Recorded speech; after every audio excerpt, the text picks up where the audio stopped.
What if I told you that archaeologists found traces of a race of giants, exactly where the Bible mentioned it? Does it seem absurd? Perhaps. But get ready, because what you discover now may surprise you a lot. Imagine a valley mentioned in the scriptures as the home of colossal beings who terrorized entire nations. And now, centuries later, this mysterious region returns to the spotlight with clues that could change the way we understand sacred history. I'm talking about the enigmatic farewell to Rephaim. Have you heard this name before? Few listened. Even fewer know where it is or what it stores. But this valley, mentioned in passages like Joshua 15:8 and 2 Samuel 5:18, has always been there. Silent, forgotten, waiting to be rediscovered. The curious thing is that these texts speak of a land inhabited by Rephaim, a lineage that many scholars associate with the giants of the Bible, the Nephilim. Could it be that there are still archaeological remains of these beings? Or is it all just legend? If you are passionate about biblical mysteries, by lost places in Scripture, or if you feel that uneasiness whenever you hear about stories that science avoids touching, then you are in the right place. Stay with me until the end, because we will travel to a forgotten region, exploring ancient documents, impressive reports, and new discoveries that place the Valley of Rephaim at the center of a discussion that involves faith, archaeology, and ancient enigmas. Some believe that everything has already been revealed about biblical times. Others feel there is still much to be unearthed, literally. And it is at this point between the invisible and the revealed, between faith and science, that our journey begins. Have you ever been through this? That feeling that there is something much bigger hiding right before our eyes? Stay with me, because in the next few minutes, we will delve deeper into this dark valley and maybe, just maybe, find clues that link the sacred texts to a reality forgotten by traditional history. As we delve deeper into this mystery, an inevitable question begins to arise. Why do so many ancient cultures mention giant beings? And why precisely this region, the farewell to Rephaim, appears repeatedly as the scene of something so grand and at the same time so forgotten? It is as if history itself had tried to bury, not only physically but symbolically, a truth that still pulsates beneath the stones of this valley. And at that point, I want to hear from you. What does this theme awaken in your heart? Do you believe that giants really existed? Or are we just misinterpreting something that is hiding in plain sight? If this topic makes sense to you, leave it here in the comments what touched you the most, or which theory you believe is closest to the truth. I read everything with great care, and often it's your experiences and visions that inspire the next videos. Oh, and if you're enjoying this kind of investigation, where faith meets archaeology and mystery intertwines with biblical revelations, like this video right now, this helps YouTube understand that this content has value and reaches more people who share this same interest. It is clear, subscribe to the channel here if you are not yet registered. Your presence is part of this community that grows every day, guided by curiosity, faith, and the sincere desire to understand what is behind the most mysterious accounts in the Bible. Your participation here is what makes this channel grow and reach more people with this message that needs to be spread. Now hold on tight, because what comes next may reveal details that have been hidden for centuries, and you may never look at the Valley of Rephaim the same way again. If you've ever wondered if the giants in the Bible were real, you're not alone. This doubt spans the centuries and still echoes in the hearts of thousands of people. There is something deeply human in this quest to understand what is real within what has been revealed to us, especially when the Bible itself bluntly mentions gigantic beings inhabiting certain regions of the earth. The Valley of Rephaim is one of those forgotten places, buried by time, but still alive between the lines of the scriptures and in the imagination of those who seek answers beyond the obvious. How many times have you felt that there is something more behind what we were told? as if there was a layer of history that was purposely left aside, out of fear, out of control, or because it didn't fit the standards of modern science. When the Bible speaks of the Rephaim, the Nephilim and warriors with superhuman stature and strength, it is not in a symbolic tone. They are direct, objective reports. And that bothers you, because if it's true, it changes a lot of things. It changes the way we see our origin, our purpose, and even our destiny. Some say that these stories are ancient myths, metaphors, or exaggerations. But what if they aren't? What if there are, in fact, physical traces of an ancient race which coexisted with humans, but was erased from official history? This is where the Valley of Rephaim becomes so intriguing. This valley, which appears at key moments in the biblical narrative, was the scene of spiritual and physical wars. David, the warrior king, faced enemies there. Prophets mentioned the place with a certain mystical weight, almost like a portal to something that cannot be seen with ordinary eyes. The most curious thing is that in recent excavations carried out in areas close to Jerusalem, reports of megalithic structures and unusual graves, disproportionate to human standards, emerged. And although few dare associate these discoveries with the Rephaim, the similarity to biblical texts is disturbing. How can we explain this without touching on what many consider a taboo? This is where the journey stops being just archaeological.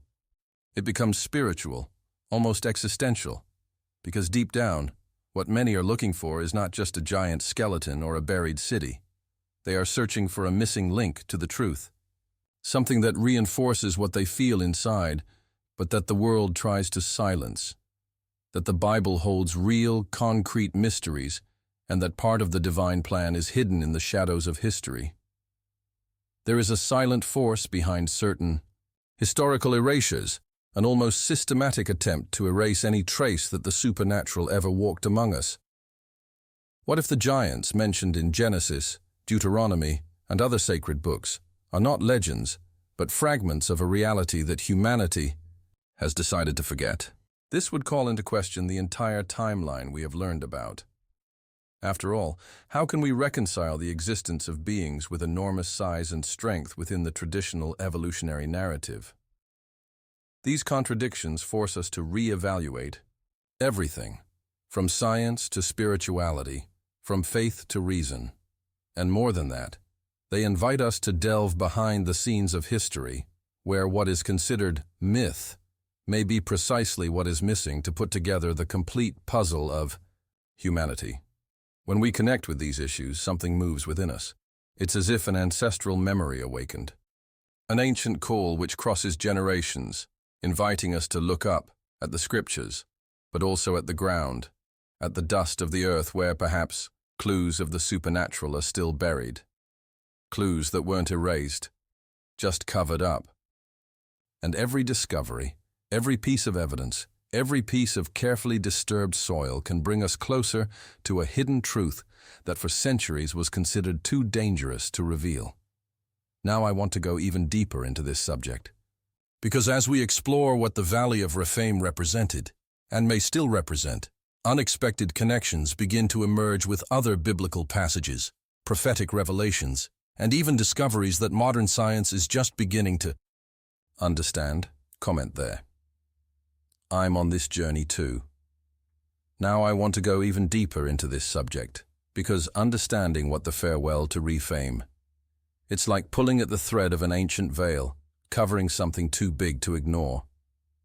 The name Rephaim appears several times in the scriptures, but always surrounded by a somber air, as if it were a borderland between the visible and the invisible, between the earthly and the spiritual.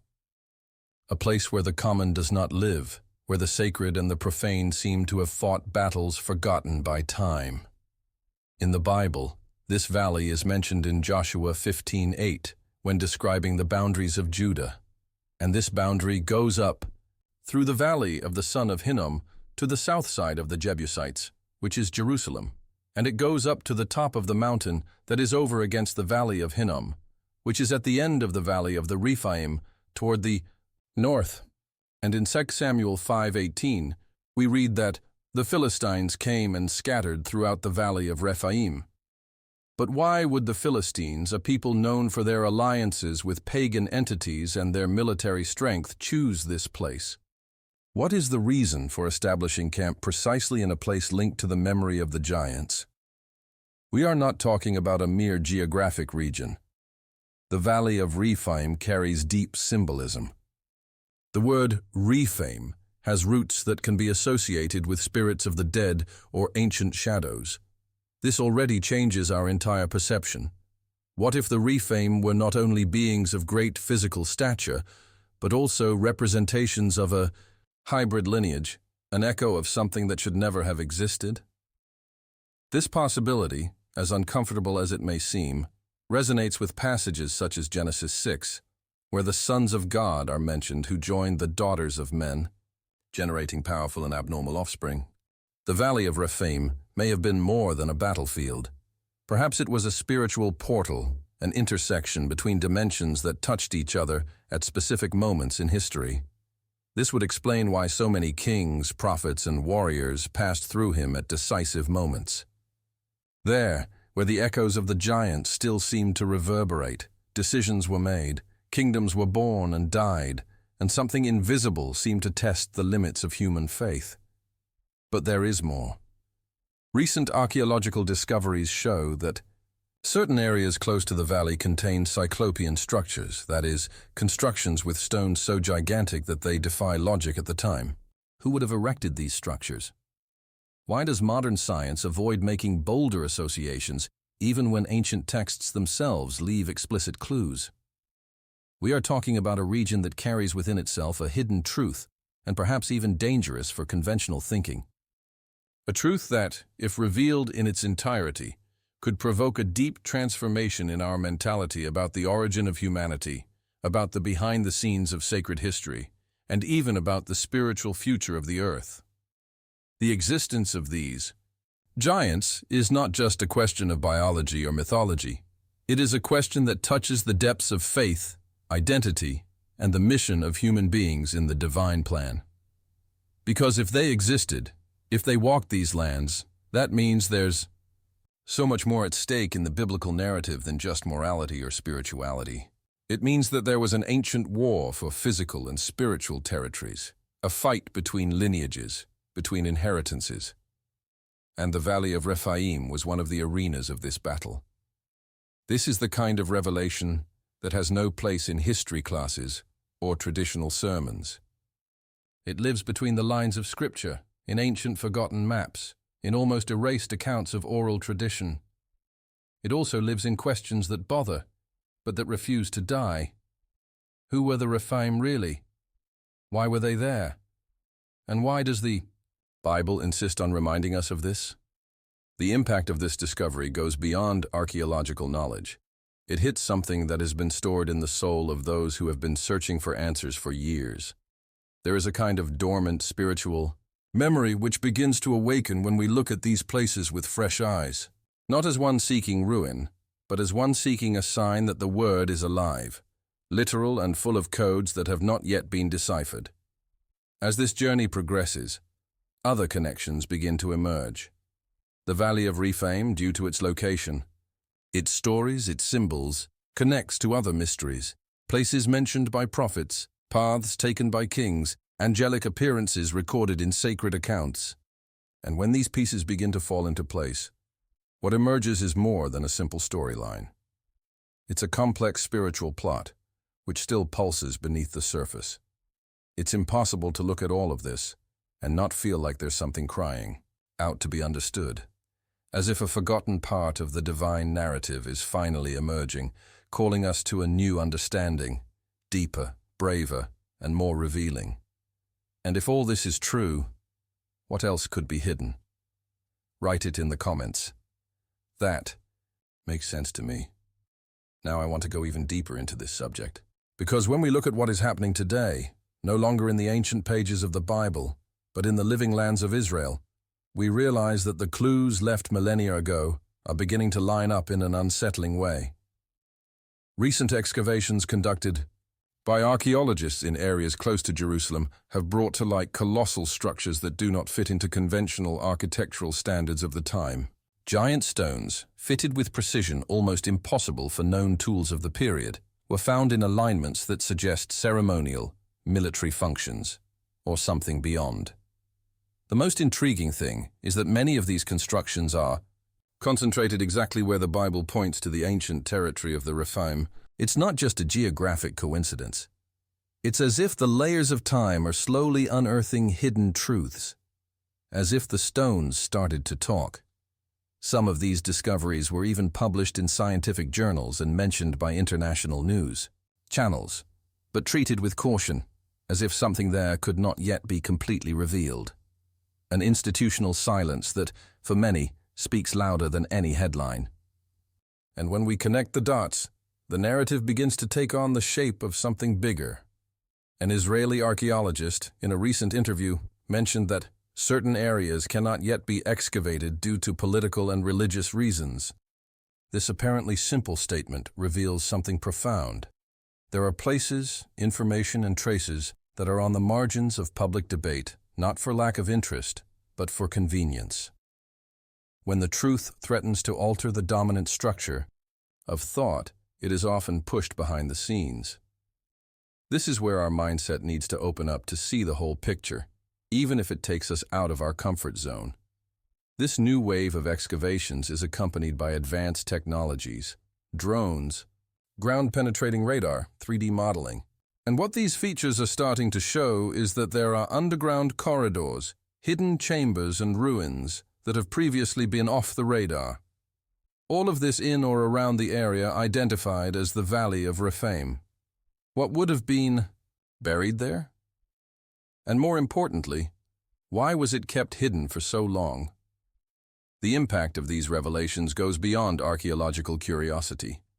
They touch on an ancient wound in humanity, the constant tension between what we know and what we choose to ignore, between accepting a comfortable version of history or facing the possibility that it was always much more complex and perhaps spiritual than we imagined. And when something as physical, as concrete as a megalithic structure, begins to point in the exact direction of Scripture, what many considered just an allegory gains weight, density, and real presence. This journey through the sacred land is causing a silent transformation in the way people view the spiritual world. It's not just about rocks, it's about revelations, about decisions that need to be made in the face of new evidence, about the discomfort of realizing that mystery is more present than we thought. Many are rediscovering the Bible not as a symbolic book, but as a coded map full of clues left throughout history, clues that are now beginning to reveal themselves. Each new excavation in the Valley of Rephaim seems to bring to the surface not only archaeological remains, but also questions that confront us in a personal way. And if all this is true, what does it change inside me? This is the question that many are beginning to ask themselves, because the journey here is twofold, external and internal. While the soil reveals what was hidden, something also moves within those who follow this process with an open heart. And that's exactly what makes this search so fascinating. It is not just historical, it is spiritual. It activates something ancient, which perhaps lies dormant within us. The memory of a time when the sacred was visible, when the heavens touched the earth, and when the forces that we today call legends were part of everyday reality. The Valley of Rephaim may be more than a dot on the map. It could be the symbol of everything that still needs to come to light. A place where past, present, and future intersect. An echo of eternity that still reverberates beneath the stones. And when modern science begins, albeit timidly, to touch this territory, we know that something important is about to happen. Because nothing stays buried forever, especially when it carries a calling greater than time itself. And perhaps, in facing this evidence, we are being asked to adjust the way we see reality, and even the way we perceive our faith. Right there. That makes sense to me. Now I want to go even deeper into this subject, because as the excavations progress and the ancient dust begins to dissipate, evidence emerges that challenge not only conventional explanations, but also the very limits of historical science. Field reports and articles published discreetly by renowned archaeologists began to point to something that until recently was treated as a legend or theological myth.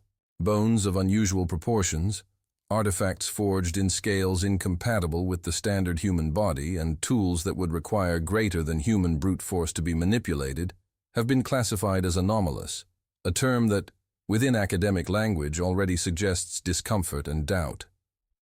One of the names that has been discreetly mentioned among specialized circles is that of Dr. Elizabeth Monroe, linked to the Institute of Biblical Archaeology in Tel Aviv. In a closed symposium, she commented that certain tombs located on the edges of what would be the ancient Valley of Rephaim presented structural elements incompatible with Semitic mortuary architecture. In other words, something there was completely different from the standards of the known tribes in the region.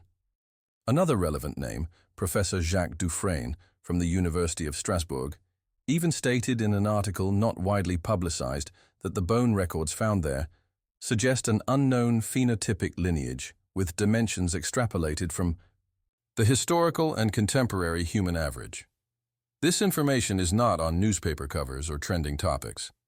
They circulate in academic journals with limited circulation, often published in technical language, carefully distanced from any direct association with religious texts. And even so, anyone who knows behind the scenes knows that what is being described echoes, a lot, what the Bible already mentioned millennia ago, the existence of a lineage of giants that, according to the sacred text, caused fear among people. The Nephilim, mentioned in Genesis 6, do not appear as metaphors, but as real, hybrid beings, generated from an incomprehensible mixture between the sons of God and the daughters of men. This is where a line of connection between faith and science begins to form. Because when two worlds that previously seemed opposite begin to point in the same direction, something breaks in the logic of skepticism. We begin to realize that perhaps it was never a question of believing or not, believing but of time, the time needed for material evidence to catch up with what was already revealed on the spiritual plane. This causes a change of mentality, an inner reconfiguration, because suddenly, what many considered exaggeration or fable takes on a new status, that of a legitimate possibility. It is important to say that this evidence does not appear in isolation. They make up a larger mosaic of discoveries in regions such as Bashan, Hebron, and even on the outskirts of Jericho, places where, interestingly, there are also biblical reports associated with the presence of giants. The pattern is unsettling. We are not talking about single, disconnected finds, but a series of signs scattered strategically throughout territories marked by spiritual wars, prophetic promises, and supernatural experiences. Some theorists, who today occupy previously ignored positions, are beginning to be heard at international conferences. Experts like Dr. Michael Heiser, who for many years was one of the lone voices advocating serious analysis of the entities mentioned in the Old Testament, have gained space and respect precisely because their arguments are based on textual, archaeological, and cultural evidence. He argued that to fully understand the Bible, it was necessary to understand the supernatural context in which it was written. And it is exactly this lens that allows us to see the Valley of Rephaim not just as a geographic location, but as a spiritual landscape where dimensions crossed and ancient legacies were buried, perhaps on purpose. All of this points to a hidden truth that is beginning to emerge. A truth that involves conscious decisions to erase certain records, to silence certain voices, and to push everything that escapes academic control under the label of myth.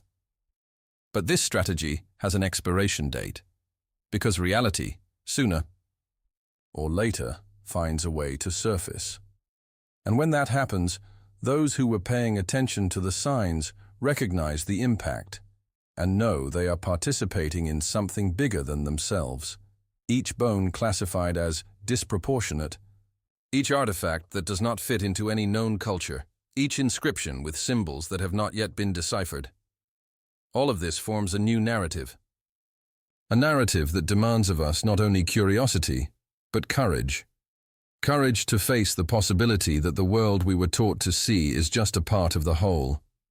Courage to admit that faith can indeed be a legitimate path to truth. A truth that science is now beginning, little by little, to confirm. Right there. I'm on this journey too. Now I want to go even deeper into this subject, because amidst so many impressive finds, there is a specific detail, almost ignored by most, that completely changes the perspective on everything we have explored so far.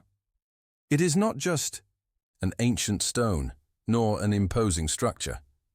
It's an enrollment engraved on an isolated rock on the outskirts of what is believed to be the ancient boundary of the Valley of Rephaim. And it doesn't attract attention at first glance. It is worn, as if time had tried to erase its message. But it is still possible to decipher fragments. Fragments that, when analyzed carefully, reveal something that takes your breath away. In this inscription, there is a set of archaic symbols and a name that appears in a tradition parallel to the biblical one, preserved by non-canonical manuscripts, but old enough to be taken seriously. And the king of Bashan. Yes, the one mentioned in Deuteronomy 3:11 as the last remnant of the Rephaim, a giant whose bed measured more than 12 feet. The mention of this name, engraved with the type of marking used in memorial ceremonies, suggests that the place where it was found was not just any territory. It was possibly a waypoint, or even a sanctuary, dedicated to the memory of a lineage considered sacred, or feared. And here comes the most intriguing point. This inscription was recorded by Israeli researchers, but the material never gained public attention. The data is archived, accessible only to scholars with specific credentials. The official justification is that the content is inconclusive. But anyone who reads between the lines understands what this means. Something has been discovered, and it's too big to absorb all at once. And perhaps, for that very reason, it is being kept behind the scenes. This revelation has the potential to provoke a real paradigm shift.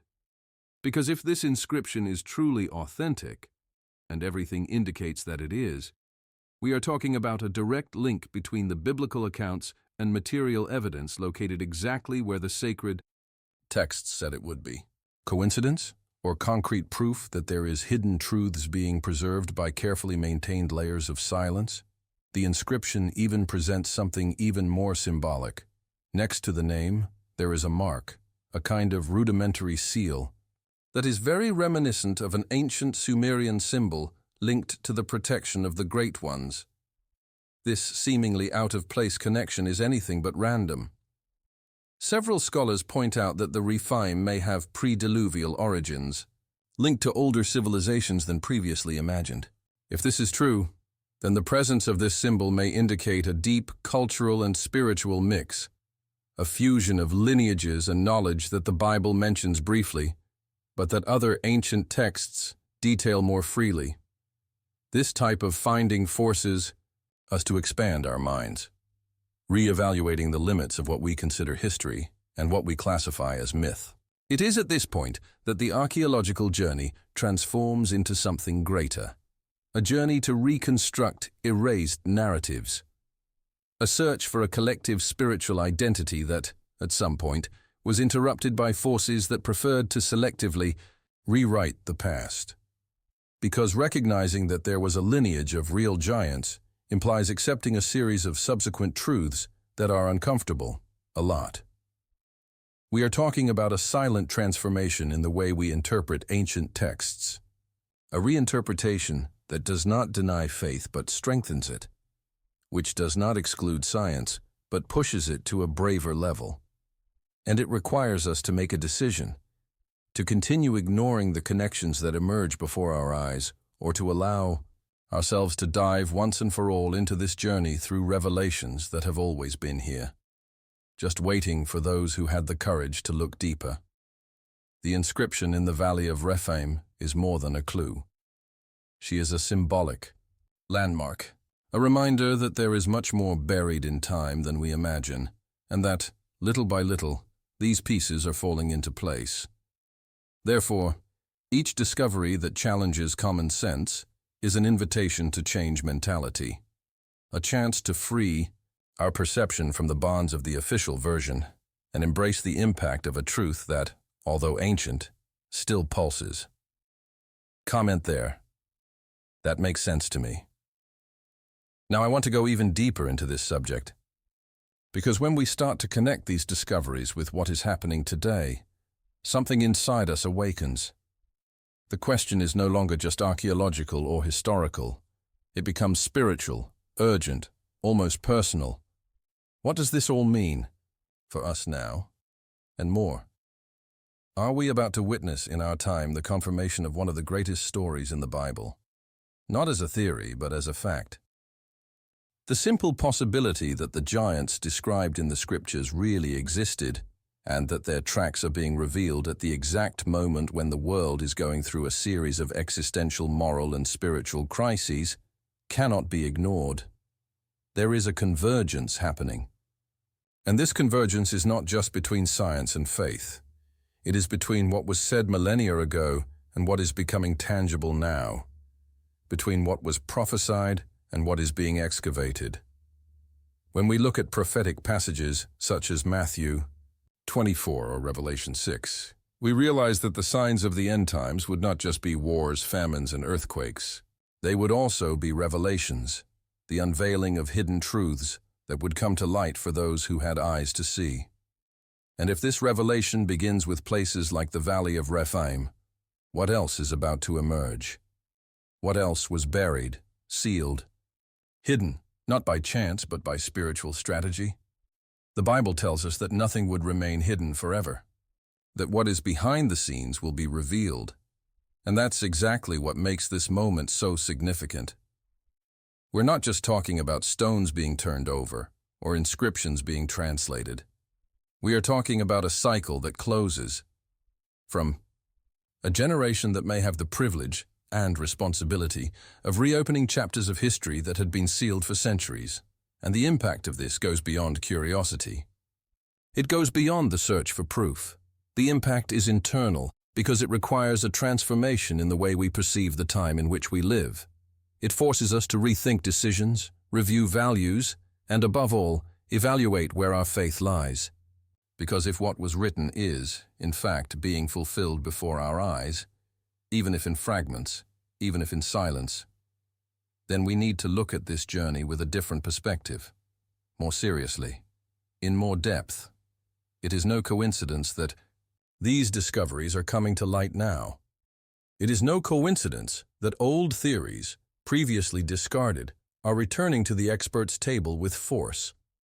We are in an age of revelation, and the truth, however uncomfortable, is breaking the surface. For those paying attention, this is more than information. It's a warning. It's a code. It is as if God, through this evidence, is telling us, look more closely. Time is running out. This is the kind of revelation that tests not only our ability to understand, but also our willingness to accept. Because once we see it, we can't unsee it. And when you realize that what was said thousands of years ago begins to resonate with current findings, your way of walking in the world changes. Faith stops being just belief and becomes a response. It becomes positioning. It becomes urgent, and perhaps that is why the Valley of Rephaim was never actually erased. Because on some level, he still needed to talk. He still had something to reveal. And now, at this exact moment in the story, he returns to the center of the narrative with a whisper that seems more like a scream, muffled by time. They existed, and we forgot. Or worse, we were made to forget. But now, you can no longer ignore the signs. It is no longer a question of whether it is true, but of what we will do with that truth. Ignore her? Silence her once again? Or allow it to transform our understanding and prepare us for what is yet to come? Comment there. I'm on this journey too.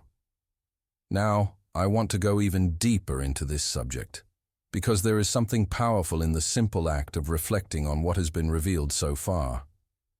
When we look at the evidence, the ancient accounts, the recent discoveries, and especially the symbolic power that places like the Valley of Rephaim carry, we begin to realize that this story is not just about the past.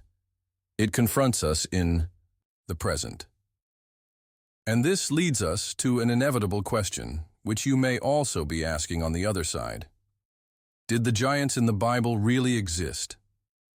Or rather, does the Valley of Rephaim still hide something so profound that not even the centuries have been able to erase it? This is not just any question. It's a question that requires courage because it touches on beliefs, limits, comfort, zones. Throughout this journey, we saw how the scriptures clearly mention these beings, how entire peoples feared them, how kings faced their forces, and how the biblical text itself insists that they really walked among us. But we also saw how history tried to minimize or even erase these mentions. And now, when science begins to stumble upon the same clues that the ancient prophets described, we are placed before a dilemma. Continue treating all of this as an allegory, or make room for a new perception, a new mentality, capable of uniting faith and reason in a mature, conscious, and transformative way. The question is not just whether the giants existed. It's because their existence was so strategically swept underground, literally and symbolically. What was it about them that was so threatening to the official narratives? What did they represent? And what does your present still represent today, in a world where so many truths seem in dispute? Because if this story is real, and the evidence points strongly to it, then what else is still being kept hidden? What else has been silenced under the label of myth or superstition, but is now beginning to reappear between the lines of archaeology, between the lines of scripture, between the lines of time itself? At this point in the journey, we realize that the Valley of Rephaim is more than a geographic location. He is a symbol, a reminder that there are chapters in human history that have been interrupted, but not erased. And the simple fact that we are here, talking about it, is a sign that these chapters want to be read again.